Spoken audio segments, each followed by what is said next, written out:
حضرت حسن بصری رحمۃ اللہ علیہ فرماتے ہیں، میں ایک متقی و پرہیزگار شخص کے جنازے میں شریک ہوا۔ اسے بصرہ کے قبرستان میں دفن کیا گیا۔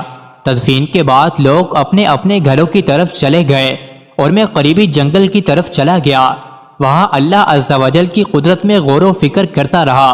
ایک جگہ بہت گھنے درخت تھے۔ میں نے جب بغور دیکھا تو ان درختوں کے پیچھے ایک غار نظر آیا۔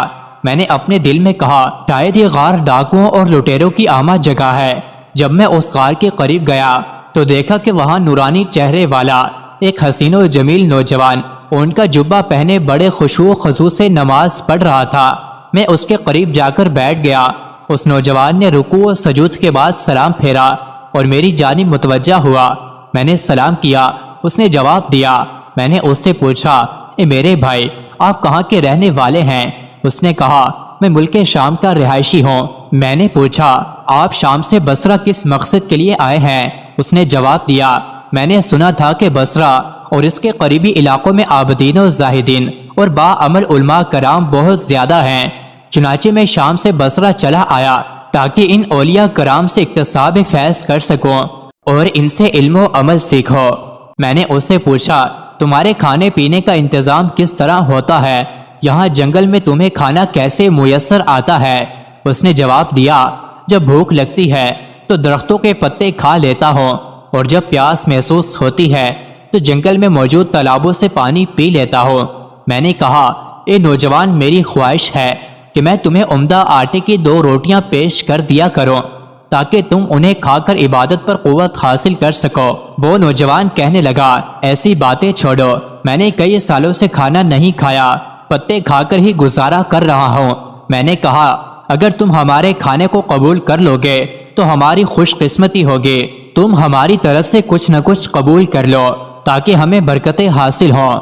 وہ نوجوان بولا، اچھا، اگر تم باضد ہو تو جو کہ بغیر چنے آٹے کی 2 روٹیاں لے آؤ اور سالن کی جگہ نمک لانا۔ آپ فرماتے ہیں، پھر میں اس نوجوان کے پاس سے چلا آیا اور 2 روٹیاں پکوائیں، ان پر نمک رکھا اور واپس اس جنگل کی طرف چل دیا۔ جب میں غار کے قریب پہنچا تو وہاں کا منظر دیکھ کر میں بہت حیران ہوا۔ میں نے دیکھا کہ ایک خونخوار شیر غار کے دھانے پر بیٹھا ہوا ہے۔ میں نے دل میں کہا، ایسا نہ ہو کہ اس خونخوار درندے نے اس نوجوان کو مار ڈالا ہو۔ میں بہت پریشان ہو گیا تھا۔ پھر میں ایک اونچی جگہ پر چڑھا جہاں سے غار کا اندرونی حصہ نظر آ رہا تھا۔ مجھے یہ دیکھ کر بڑی خوشی ہوئی کہ وہ نوجوان صحیح و سالم ہے اور اپنے رب کی بارگاہ میں سرمسجود ہے۔ میں نے بلند آواز سے اسے پکارا، اے میرے بھائی، تجھے کیا ہو گیا ہے کہ تو اپنے آس پاس کے حالات سے بے خبر ہے؟ شاید عبادت الہی میں مشغولیت کی وجہ سے تجھے باہر کے حالات کی خبر نہیں۔ میری یہ آواز سن کر اس نوجوان نے نماز میں تخفیف کی اور سلام پھیرنے کے بعد کہنے لگا، اے اللہ کے بندے، تم نے ایسی کیا چیز دیکھ لی ہے جس کی وجہ سے تم اتنے پریشان ہو رہے ہو؟ تو میں نے کہا، وہ دیکھو، غار کے دھانے پر ایک خونخوار شیر گھات لگائے بیٹھا ہے اور ایسا لگتا ہے کہ وہ ابھی حملہ کر دے گا۔ اس نے مجھے مخاطب کرتے ہوئے کہا، اے خدا کے بندے، اگر تو اس ذات سے ڈرتا جس نے اس شیر کو پیدا کیا ہے تو یہ تیرے لیے بہت بہتر تھا۔ پھر اس نوجوان نے شیر کی طرف توجہ کی اور کہا، اے درندے، بے شک تو اللہ کے کتوں میں سے ایک کتا ہے۔ اگر تجھے بارگاہ خداوندی سے حکم ملا ہے کہ تو مجھے کوئی نقصان پہنچائے تو پھر میں تجھے روکنے کی قدرت نہیں رکھتا، اور اگر تجھے اللہ رب العزت کی طرف سے حکم نہیں ملا تو پھر مجھے تیرا کوئی خوف نہیں۔ پھر تیری بہتری اسی میں ہے کہ تو یہاں سے چلا جا۔ تو خواہ میری اور میرے بھائی کی ملاقات میں حائل ہو رہا ہے۔ ابھی اس نیک خصلت نوجوان نے اپنی بات مکمل بھی نہ کی تھی کہ وہ شیر دھاڑنے لگا اور دم ہلاتا ہوا وہاں سے اس طرح بھاگا جیسے اسے اپنا کوئی شکار نظر آ گیا ہو۔ جب شیر چلا گیا تو میں اس نوجوان کے پاس آیا اور یہ کہتے ہوئے 2 روٹیاں اس کے سامنے رکھ دیں کہ میرے دوست، جو چیز تو نے طلب کی تھی وہ حاضر ہے۔ اس نے روٹیاں لیں اور انہیں حسرت بھری نگاہوں سے دیکھنے لگا۔ وہ رونے لگا۔ روتے روتے اس کی ہچکیاں بند ہو گئیں۔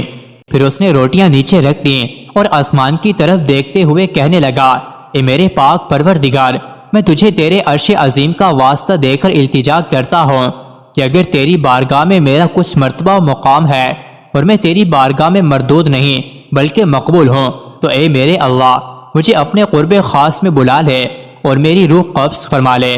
حضرت حسن بصری فرماتے ہیں ابھی اس نوجوان نے یہ دعا مکمل ہی کی تھی کہ فوراً اس کی روح پرواز کر گئی۔